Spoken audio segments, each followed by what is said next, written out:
entire ecosystems are collapsing. We will drill, baby, drill. It's why the world is looking to you. Beginning of a mass extinction. This declaration is an acknowledgement of the next generation. I am a victim of this whole climate crisis, and I am not ashamed to say so.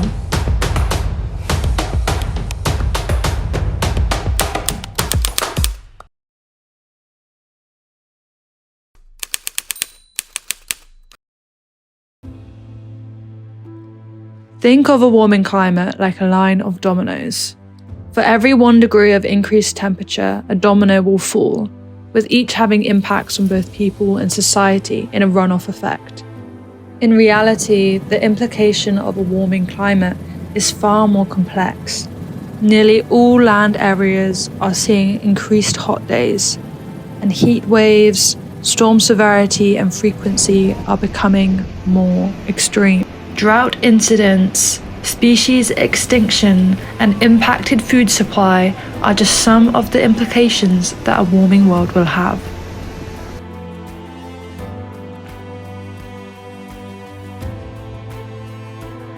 We often talk within climate discourse about resilience and adaptation as well as mitigation. Mitigation is the reduction in carbon, right? So reduction in global emissions and hopefully eventually taking down carbon to effectively zero. And then resilience and adaptation is about dealing with the world we have made, right? The current kind of global strategy, as much as we have one, is based on the realization we probably won't reach our climate targets, to be honest.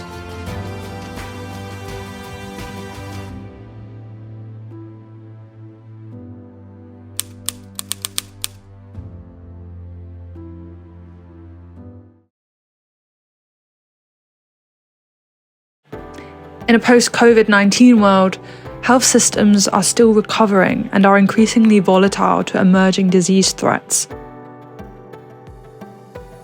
And we see that these kinds of health inequalities like dengue are perpetuated and worsened by atmospheric environmental factors.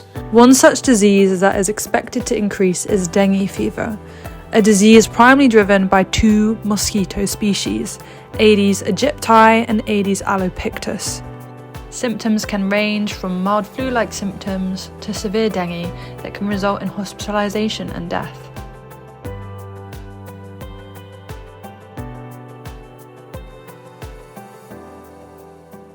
Four serotypes of dengue regularly circulate in tropical and subtropical regions of the world. Severe dengue risk rises with multiple serotype infections.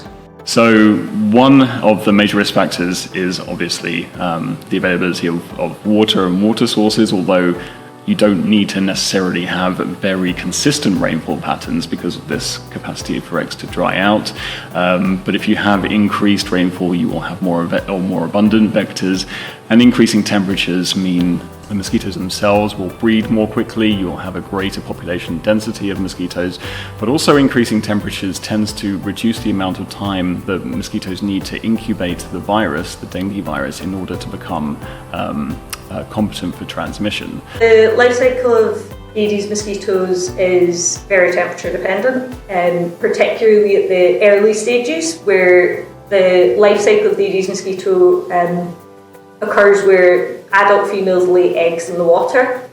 Larvae hatch out and spend typically around a week to 10 days processing through different stages in the water before then emerging as adults. Higher temperatures particularly, that process in the water happens far quicker. When that happens quicker, the mosquitoes tend to be fitter, so they just tend to be larger, they tend to be healthier, and those factors all contribute to them tending to be better at spreading dengue virus. Through the secondary vector Aedes alopecia, we're seeing the movement of the vectors into more northerly and southerly climates that they weren't previously able to establish, and with them they're bringing local dengue transmission. So particularly in areas of the Arabian Peninsula and particularly worrying for us in areas of southern Europe, we're seeing local dengue transmission. In fact, there have been dengue outbreaks in Italy, Spain and France over the last few years. Insect-borne diseases are especially sensitive to weather conditions. An insect is cold-blooded. So whatever the air temperature is around that mosquito, that's the body temperature of the mosquito. And this particular species of mosquito, Aedes aegypti, carries yellow fever, dengue fever, and Zika virus. And as temperatures warm up, the viral replication rate goes faster in the mosquito, and transmission dynamics increase as well. And there are lots of examples of extreme climate conditions leading to major outbreaks of disease. Wolbachia is a really, really interesting organism.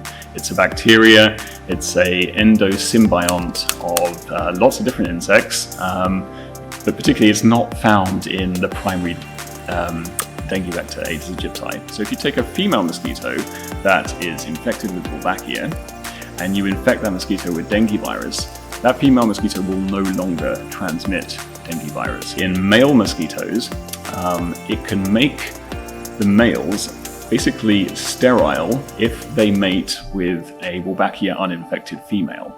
Okay, this is called cytoplasmic incompatibility. You just have male mosquitoes and you release those into the wild. They'll go off, they'll find an uninfected female mosquito, they'll mate, and they'll make all of the eggs inviable. If you keep releasing male mosquitoes over a long enough time, you can essentially crash a population of Aedes aegypti mosquitoes. Aedes albopictus mosquitoes have an existing Wolbachia source, limiting the impact of this control mechanism.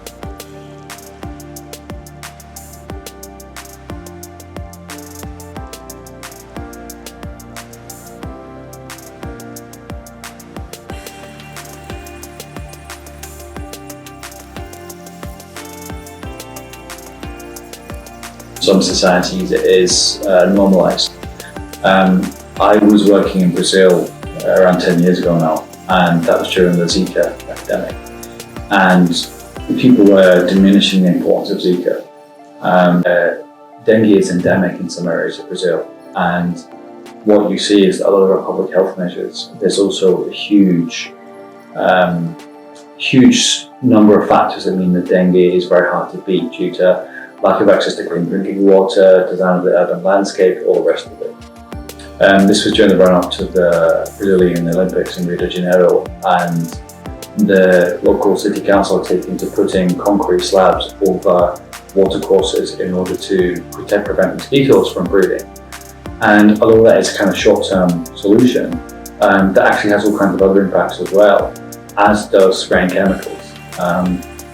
And so when we look at the way in which these things are dealt with, they can work in small areas, but long term, if we say like, okay, climate change, mosquitoes thrive in hot and wet climates as well. So if there is going to be interesting increase in global humidity, increase in heat, also increase in rainfall, that's going to make it even more fertile ground for mosquitoes to breed.